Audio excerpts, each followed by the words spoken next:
pido que nos grabe. Mire, ayer Vicente Serrano fue a la casa de Pedro Miguel. Usted conoce perfectamente al escritor y periodista Pedro Miguel. Nos abrió las puertas de su casa para Sin Censura y nos dio esta entrevista, el ideólogo de la Cuarta Transformación.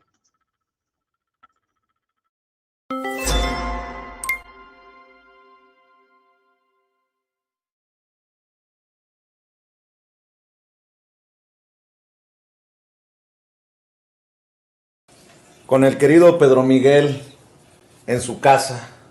Gracias, Pedro, por en tu casa, Vicente. Gracias y bueno, siempre es un placer conversar contigo, Pedro. Momentos interesantes los que estamos viviendo y más intenso lo que se va a venir. Me imagino que estás de acuerdo con esta idea, con esta visión. A lo mejor es anticlimático, ¿no? A lo mejor es anticlimático y resulta que todo es mucho más aburrido y que pasa lo que todos pensamos que va a pasar y ya, ¿no? No sé, depende de cómo reaccione la oposición pues a los llamados a la sensatez que se le han estado haciendo desde diversos frentes y sobre todo los que le ha estado haciendo la realidad, ¿no? Es decir, llegan a una elección sin un proyecto de país, con una propuesta basada en el odio y en el plagio. En el odio a lo que se ha hecho en el gobierno de la 4T y en el plagio de lo que se ha hecho en el gobierno de la 4T. Entonces, pues ellos tienen la perilla de la intensidad, querido Vicente. ¿Qué realidad? ¿Qué ves tú? ¿Hay alguna forma de que esté en peligro la victoria de Claudia Sheinbaum el 2 de junio? El tema del plan C. ¿Qué ves, Pedro Miguel? Mira, lo que veo es que hay sectores de este grumo opositor que sí querrían poner en peligro no la victoria de Claudia Sheinbaum, sino la democracia. Es decir, desestabilizar la elección. Creo que hay dos referentes muy claros. Uno es la guerra sucia que han venido haciendo y el otro es la violencia delictiva que no solo la han exagerado en términos mediáticos, sino que de alguna manera han permitido que se incremente. Hablo de Guanajuato concretamente, en donde en una ciudad gobernada por el PAN, en un estado gobernado por el PAN, nos asesinan a una candidata a alcaldesa. Y después en la cabecita de los opositores es culpa de López Obrador. Y nos echan la culpa, ¿no? Le echan la culpa a la 4T por la violencia, ¿no? Pero pues hay que ver como datos de contexto de esa violencia estatal que hay un fiscal que se llama Carlos Amarripa que está acusado de ejecución extrajudicial, de tortura, de un montón de cosas, que hay un secretario de Seguridad Pública que es Alvar Cabeza de Vaca que tiene precedentes muy negros y que según todos los indicios, ese sí es un narcoestado, ¿no? Entonces, claro, pues a la oposición le convino mucho. No digo que la oposición haya mandado a asesinar a Berta Gisela, pero sí me parece que ese asesinato entra muy bien en sus planes desestabilizadores y en su relato de que el país está yendo a la deriva, está yendo a la descomposición, etcétera, ¿no? Qué fuerte, ¿no? De hecho, el presidente dice, gobiernan pero no mandan. Gobiernan pero no mandan, así es. Es un gobierno de papel, ¿no? Y pues creo que eso se replica en otras entidades, incluso en entidades que están gobernadas por Morena, en donde están operando poderes fácticos muy asociados a la oposición. Pienso en el caso concreto de Michoacán, pienso en el caso concreto de Guerrero, ¿no? en donde Morena detenta el poder ejecutivo estatal, pero tiene un cerco de remanentes del viejo régimen en las fiscalías, en las policías, etcétera, ¿no? Mira, yo creo que, visto con tono autocrítico, una de nuestras grandes fallas fue subestimar el grado de descomposición que heredamos en 2018.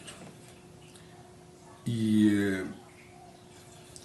esta subestimación nos ha llevado a tener que emprender una limpia muy, muy dificultosa, muy cansina, de instituciones enteras que están podridas.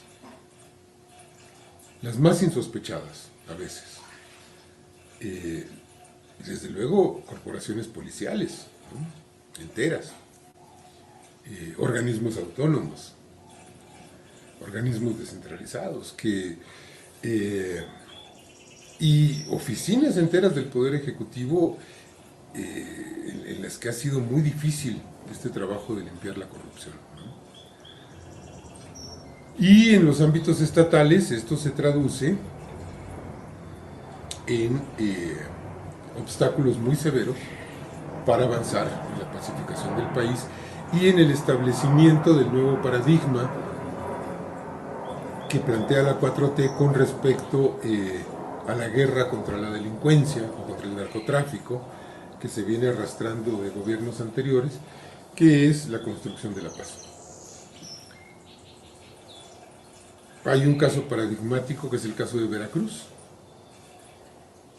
En Veracruz había un fiscal que se apellida Winkler, Jorge Winkler.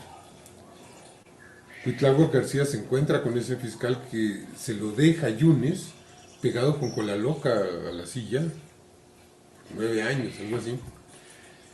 No sabes el trabajo que costó sacar a ese fiscal. Hoy está preso. Estuvo prófugo un buen tiempo. Pero tomó 2 años sacarlo del cargo. Tomó 2 años en los que el Congreso estatal no se decidía y los diputados vacilaban, etcétera. La mayoría se descomponía y cuando por fin se le logra sacar del cargo se da la fuga, ¿no? Pero Cuitláhuac ahí tuvo que gobernar 2 años con la delincuencia organizada apoderada de la Fiscalía Estatal.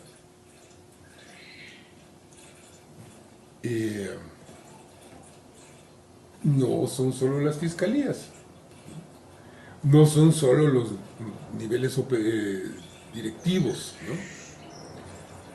En muchos niveles la descomposición todavía es un pendiente de barrer. Con esta oposición moralmente derrotada, con esta oposición desesperada, con esta oposición sin brújula, digo yo, también hay que entender que un gran debate se tiene que dar al interior del movimiento. Con estos que muchos llaman chapulines, con estos que en algún momento fueron rivales, adversarios políticos y que ahora están, guste a muchos o no, al interior del movimiento y en este camino rumbo al plan C. ¿Qué hacer, no? Me parece un fascinante, apasionante este debate, porque también de este debate viene lo que sigue en la 4T. O se consolida, se profundiza la 4T, o no. Hablas de casos en los que incluso con Andrés Manuel López Obrador a la cabeza, no del todo se ha logrado limpiar de corrupción. Y vaya paquete para la doctora Claudia Sheinbaum cuando se convierta en la primera presidenta de México, porque le tocará a ella pues continuar con esta labor, Pedro. Y si no hay plan C, se corre el riesgo de que no se profundice pues esa lucha contra la corrupción. ¿Por ahí voy bien o me regreso? No, yo creo que vas muy bien. Mira, hace unos días Claudia Sheinbaum presentó su propuesta de lucha contra la corrupción, que a mi modo de ver se enmarca plenamente en las lógicas del humanismo mexicano, en las lógicas éticas y políticas de la 4T. Y pues la factibilidad de aterrizar esta estrategia pasa necesariamente por la limpieza de organismos del Estado que están podridos, que están aguzanados. Tenemos un poder judicial que mantiene en la cárcel a inocentes y que libera a culpables, que exonera a García Cabeza de Vaca, ¿no?, que anda dándole amparos a Lozoya, que deja escapar delincuentes por la puerta de atrás del juzgado porque los están esperando con una nueva orden de aprehensión en la puerta principal y el juez lo guía para que se baje disfrazado y se pele, ¿no? O le regresan sus dineros a la esposa de García Luna. Le regresan su dinero a la esposa de García Luna. No le ordenan a Salinas Pliego que pague los 63,000 millones de pesos que debe y no le ponen un ultimátum, que es lo que correspondería después de 11 años de estarse jineteando ese dinero, ¿no? Manifiestamente el Poder Judicial está actuando como en el terreno de las políticas públicas como un brazo de la oposición, entorpeciendo el Tren Maya, entorpeciendo la reforma eléctrica, entorpeciendo la reforma electoral, etcétera, y en el ámbito judicial como un brazo de la delincuencia organizada. Así de terrible y así de claro. Lo más pavoroso del asunto es el caso Ayotzinapa, ¿no?, en donde el Poder Judicial libera, todavía en tiempos de Peña Nieto, a casi todos los implicados que fueron encarcelados con el argumento de que fueron torturados. Un argumento general, abstracto, que no podía aplicarse porque ni todos fueron torturados. Y si fueron torturados y un organismo del Estado está aceptando que hubo tortura, pues lo que le corresponde es que se abra una carpeta de investigación por un delito que se llama tortura. No que le des impunidad al torturado. Es decir, hay una pérdida total ahí, ¿no? Entonces necesitamos limpiar ese Poder Judicial. Necesitamos reformar, y digo reformar y no revolucionar, que es lo que a mí personalmente me gustaría, el sistema electoral. Tenemos un sistema electoral totalmente plegado al dinero. Esto es una atrocidad que exista un sector de la economía, que las elecciones se hayan vuelto un sector de la economía, con una cantidad de dineros que corren para publicidad, para asesorías de imagen, para discursos, para marketing político, lo cual es una total aberración. No, tenemos que separar el poder político del poder económico en el ámbito electoral y asegurarnos de que la elección la va a ganar quien convenza a la mayor cantidad posible de la ciudadanía y no quien meta más dinero. Eso todavía se tambalea, ¿no? A pesar de los enormes avances que ha habido en el terreno de la conciencia social, todavía el dinero pesa en las elecciones. Y creo que eso se tiene que erradicar. Bueno, se busca acotar, y se busca además acotar los poderes de organismos electorales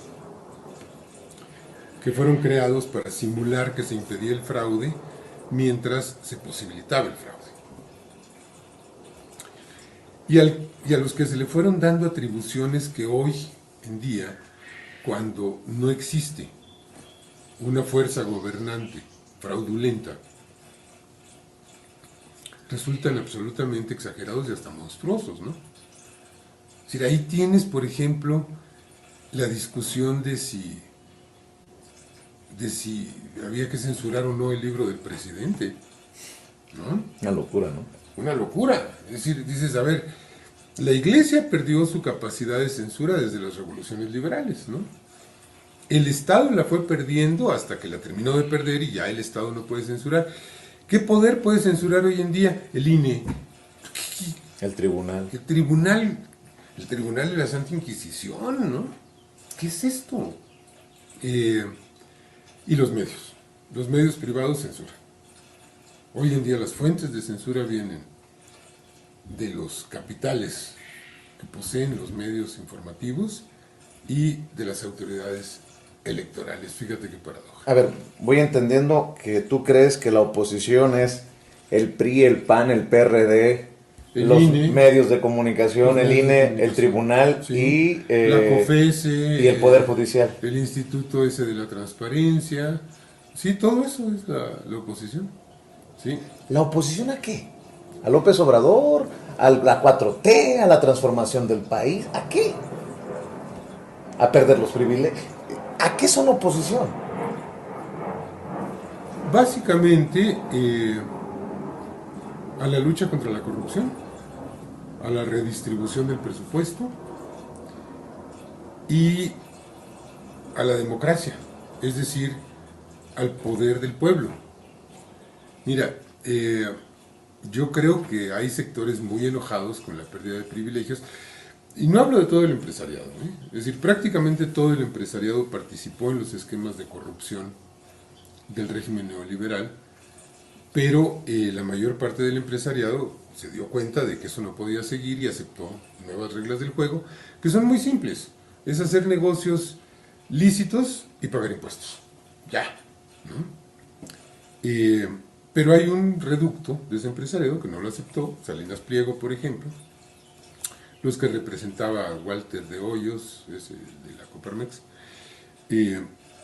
y que se declaran en resistencia porque pues quieren seguir haciendo dinero como en las lógicas del viejo régimen, ¿no?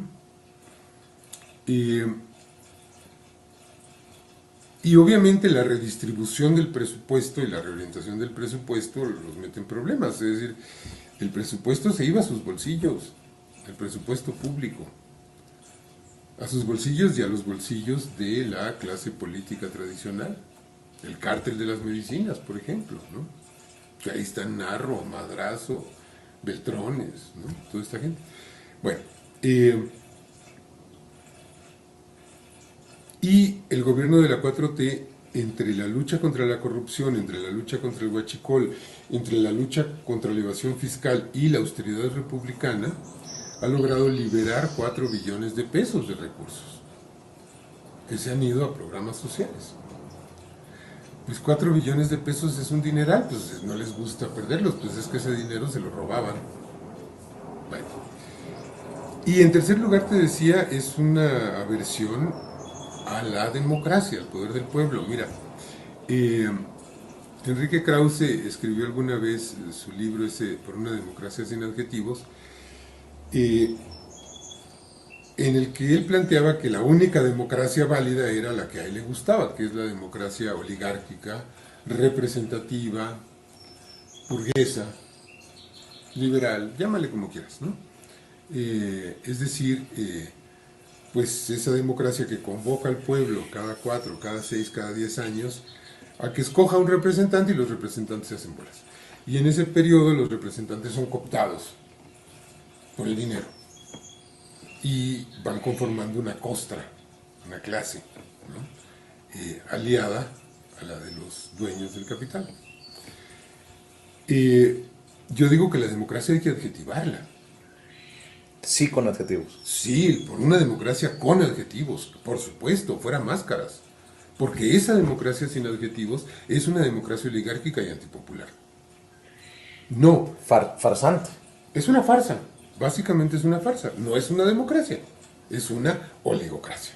Bueno, entonces yo creo que tenemos que ir a la democracia. A la democracia en su sentido etimológico primigenio, que es el poder del pueblo. Y por supuesto que eso a esta oposición no le gusta, porque hay un clasismo muy acendrado.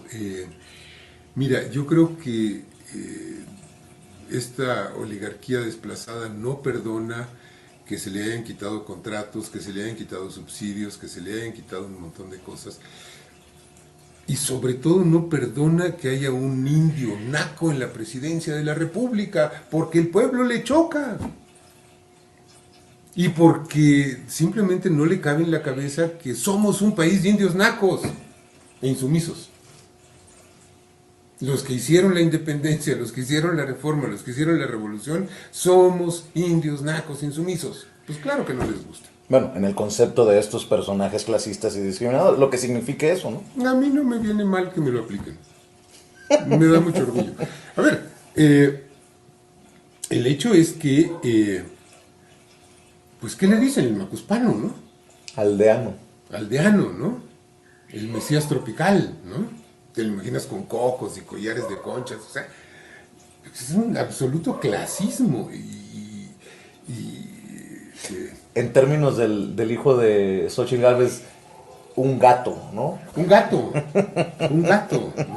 Un gato, entonces... Perdón por interrumpirte y por sacarlo a flote, ¿no? Pero Es decir, sí, entonces yo creo que esto es lo que subleva a la oligarquía. Y fíjate, porque si tú te fijas, las críticas son tan frívolas, ¿no? Luego las críticas contra López Obrador, que no se peinó, que no se ilustró los zapatos, que no trae el traje que el traje le queda la talla. mal, que no se lo plancharon bien, ¿no? Que come tacos, en cualquier changarro, ¿no? Que no se sienta derechito en la Casa Blanca, o sea, pues ¿a quién están criticando? Están criticando al pueblo, por supuesto, que se come la S no la pronuncia, ¿no? O sea, pues claro, es decir, están criticando al pueblo. Y esto me lleva a lo del plan C, lo que te proponía de tema. Bueno, La gente también va a tener que decidir. ¿Qué haces entonces con esos que tú consideras, no lo digo por ti, lo digo en general, impresentables, o en algún momento eran impresentables, y que ahora la oposición mete la cizaña para decir, ahora ya se purificaron porque se brincaron a la 4T o a Morena o a la coalición Morena-PT Verde? Pero de por medio está combatir todo lo que acabas de plantear o no. así es. Mira, a ver, hablamos de dos planos. Hay un plano de sentido común. Y el plano del sentido común te indica, uno, que cuando tienes que dar una batalla fundamental, como es la batalla por el plan C, tienes que hacer el mayor acopio posible de fuerzas. Y el mayor acopio posible de fuerzas no quiere decir producir clones de ti mismo, clones ideológicos de ti mismo, porque eso no se puede. Es decir, cada cabeza piensa distinto. Y somos una diversidad de país. Entonces tenemos que jalar gente diversa. López Obrador lo hizo. López A pesar de que lo Obrador traicionaron hizo, después, ¿no? ¿Cuántos lo traicionaron? A ver, Bueno, un puñado. Lili Telles, Germán Martínez. dos. Lili Telles y Germán Martínez. A ver, el acuerdo político de unidad nacional que se firma el 20 de noviembre del 17 en el Monumento a la Revolución, jaló a miles de priistas y de panistas. Dos traicionaron. Germán Martínez y Lili Telles. Los demás no. Los demás ahí están, dando la batalla y están de nuestro lado y están alineados. A ver, ¿cuántos que venían del movimiento, que eran militantes de base desde el origen, traicionaron? Bastantes más que dos. Qué fuerte. Bueno, es decir, que te hayas unido antiero, que te hayas unido desde el desafuero, no es ninguna garantía de que no vas a traicionar, ni garantía de que sí vas a traicionar. O sea, es decir, el pasado de la gente no es inamovible, la gente cambia. Y así como cambian ellos, cambiamos nosotros. Entonces, tú me dices, Lili Telles, Germán Martínez. Yo pienso, sí, pero pues también está un Di Constanzo, que se aventó todo el gobierno legítimo al lado de Andrés Manuel y que luego le dan ahí una dependencia de cuarta y traiciona, ¿no? y era gente nuestra. Entonces, y hay gente nuestra que se pasó a la oposición y que ahí está, ¿no? Bueno, y hay algunos que no se pasaron a la oposición, pero Pero que a veces, pareciera, ¿no? a veces suenan más panistas que los panistas. Sí, porque necesitamos educarnos, Vicente, y porque una transformación nacional requiere que los transformadores se transformen. Mira, a ver, decíamos, una cuestión de sentido común. Uno es la acumulación de fuerzas. Necesitamos fuerzas. Y no podemos irnos de compras al paraíso a comprar almas puras. No, o sea, tenemos que negociar con las personas reales que existen en el país, en la clase política real, las que tienen una capacidad de acción política real, y jalarlas a este proyecto y proponerles trabajen para este proyecto. Y si lo aceptan, pues ¿por qué no las vas a aceptar? Si alguien te dice, sí, está bien, este es el proyecto de la 4T, este es el proyecto del segundo piso de la 4T, ¿por qué no las vas a aceptar? Y eso no significaría necesariamente impunidad, ni cheque en blanco. Va por ahí, ¿no? A ver, nadie tiene cheque en blanco. Nadie. Nadie. Es decir, si somos congruentes con el espíritu de la 4T, un funcionario, un gobernante, un representante popular tiene que rendir cuentas. Bueno, el propio presidente ha admitido que el caso Segalmex presidente. le duele Sí, y que había gente 4T sí, que traicionó. que traicionó. Que traicionó, que se corrompió, por supuesto. Entonces, fíjate, aquí tú dices impunidad y yo te diría, bueno, a ver, ¿dónde está la impunidad de la que podría gozar Juan Ramón de la Fuente, que fue rector de la UNAM, que fue priista, bueno, trabajó para gobiernos priistas y que está con nosotros desde el 18? Pues ninguna impunidad, porque no tiene delitos,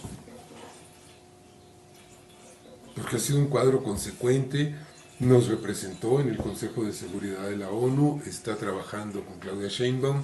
O sea, a ver, póngale un pero a esa persona. Te lo pongo como contraejemplo, ¿no? De los traidores. Esto, que son dos, insisto, que son Lili Telles y Germán Martínez. Entonces,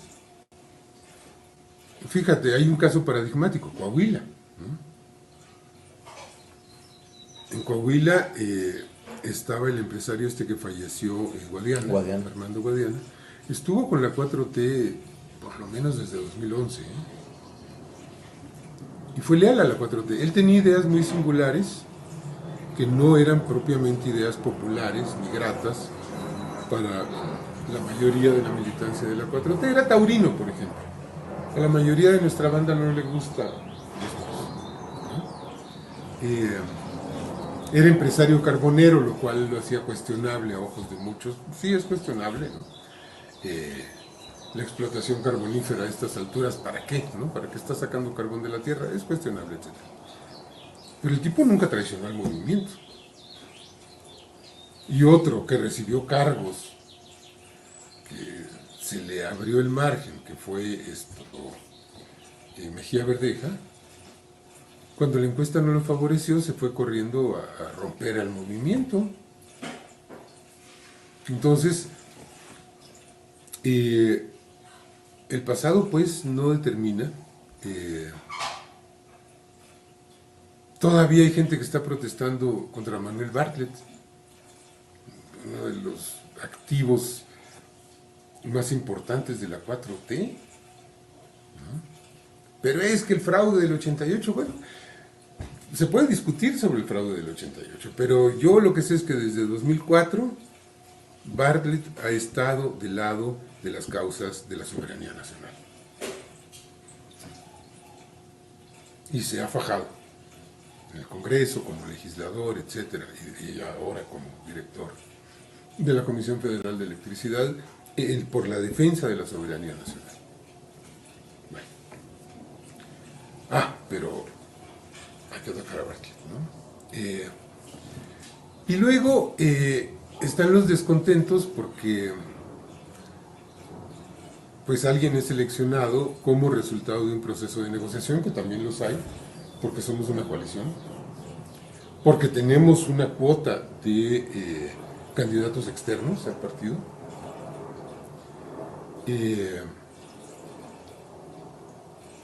Adicionalmente a la encuesta y a la tómbola, ¿no? ¿Qué pasa con la oposición? La oposición llega a 2018 agotada, sin proyecto de país y además dividida.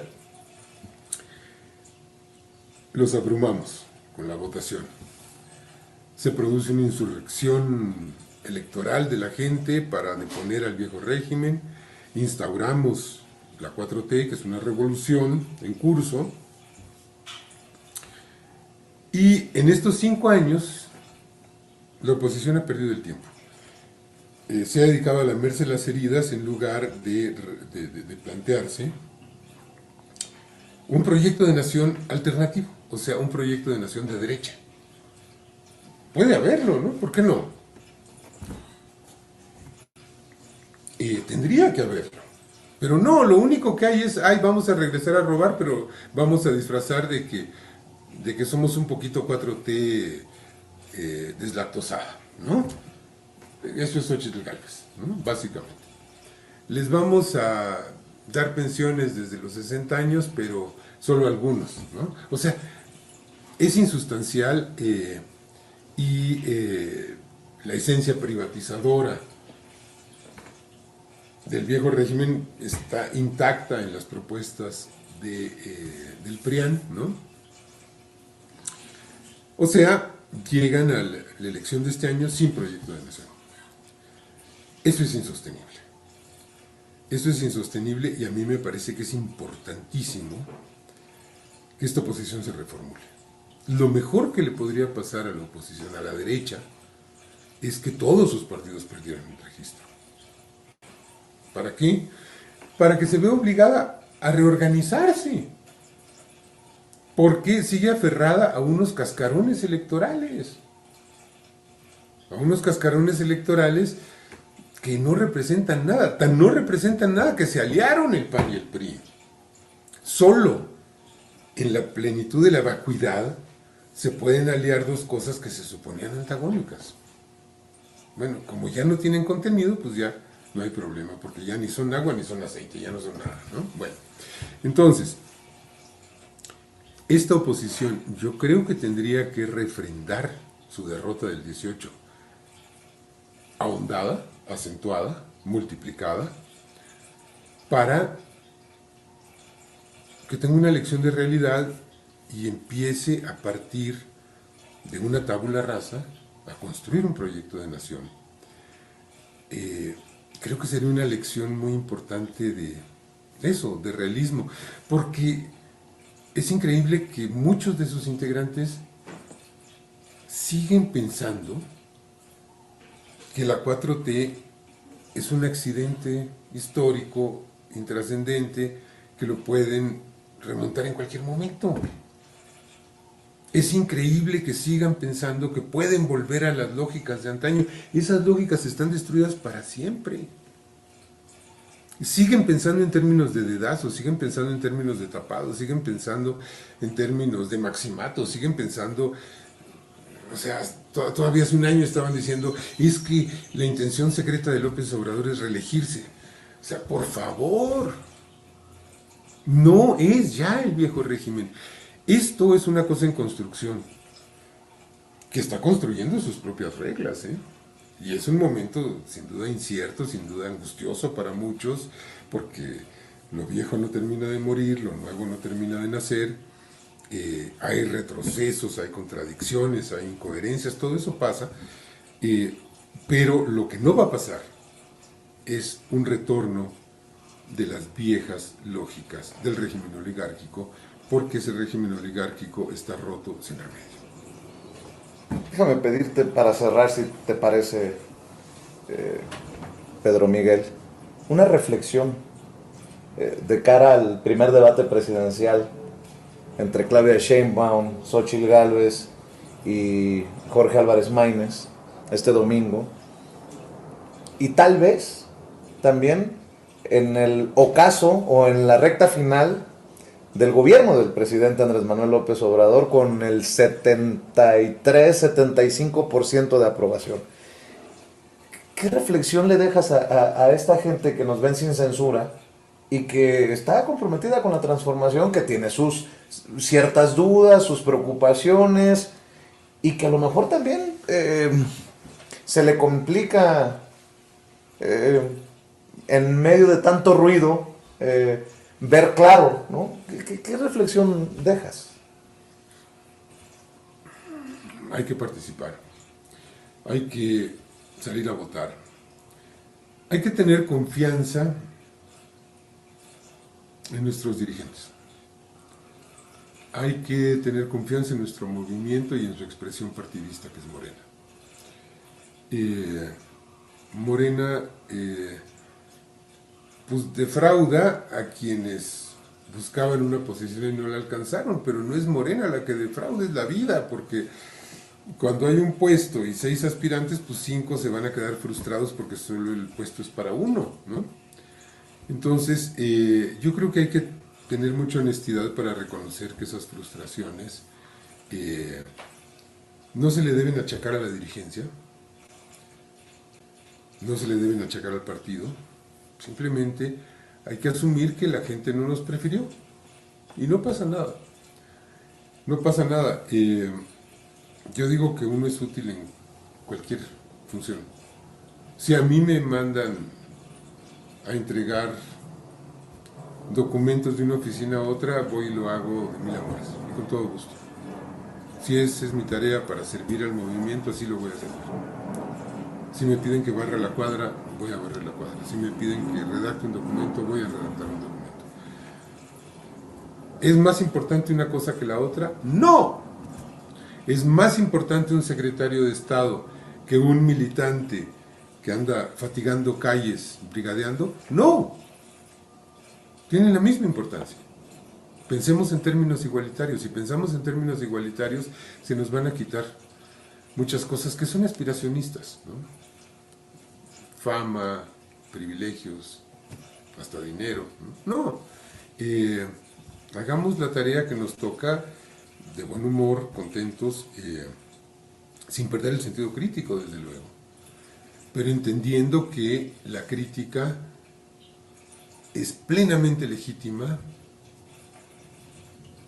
necesaria, indispensable. Para eso también necesitamos una oposición sólida, porque es un peligro perdernos en la autocomplacencia con una oposición tan deficiente, tan chafa, tan ineficaz, ¿no?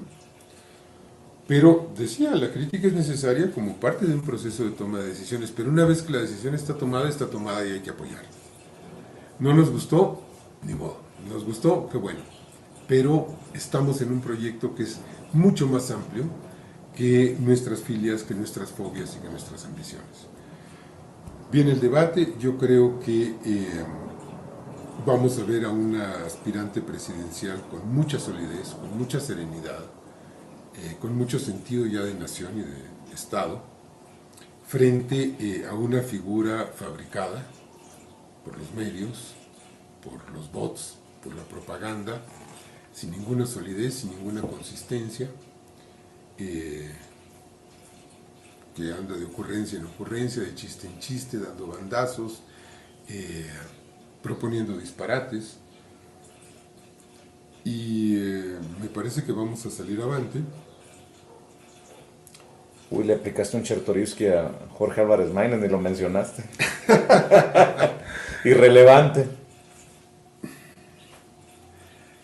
Mira, pensando con buena voluntad, quizá Movimiento Ciudadano esté llamado a convertirse en una fuerza opositora real, ¿no? Ante la insustancialidad y la dilución del PRIAN-RD. Pero desde luego, pues Álvarez Maínez es un tipo al que pusieron porque no había otro, es decir, no tiene nada que hacer ahí. Bueno, sí, tiene que hacer, pues ganar conocimiento, ¿no? Ganar que la gente lo conozca, eh, vitrinearse, o como dicen esto, balconear, sí, ¿no? Exhibirse, esto, con algunas cosas tal vez ingeniosas o tal vez sigan en su línea tonta del fosfo, no sé qué vayan a hacer, pero de cualquier manera me parece que es una persona irrelevante en esta elección.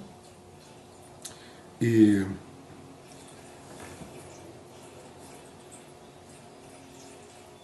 no descarto que la derecha,